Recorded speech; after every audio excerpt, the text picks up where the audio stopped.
Welkom op de Gratemermolen. De Gratemermolen is sinds 2017 eigendom van het Limburgs Landschap. Deze organisatie beheert in Limburg 5 watermolens en 5 windmolens. Deze culturele erfgoederen zijn door het Limburgs Landschap gerestaureerd en in de oude glorie teruggebracht.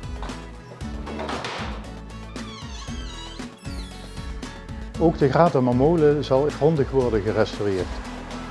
In de tweede helft van 2022 zal zeer waarschijnlijk worden gestart met de renovatie.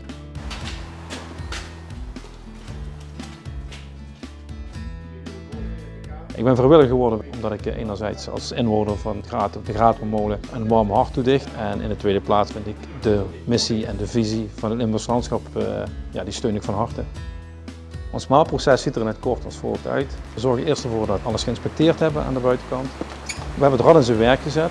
We kunnen dan de maalsluis openen. Dan gaat het waterrad langzaamaan draaien en begint ook boven op de maalzolder een steenkoppel te draaien.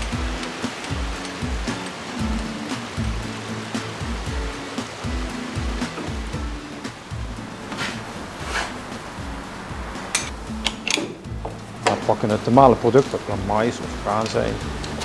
Dat brengen we naar het luiwerk. Dan kunnen we het via het luiwerk naar boven naar de maalzolder brengen.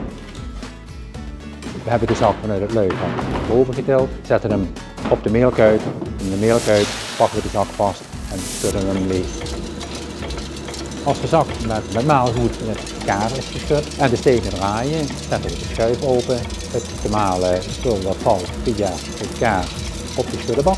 De schuddebak, dat zegt de naam al, die kunnen we laten schudden. Dat is om het maalgoed sneller of langzamer tussen de stenen te laten gaan.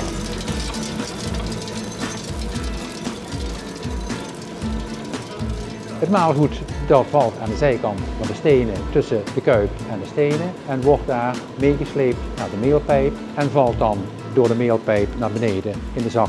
Als we klaar zijn met malen, dan wordt de zak dichtgemaakt.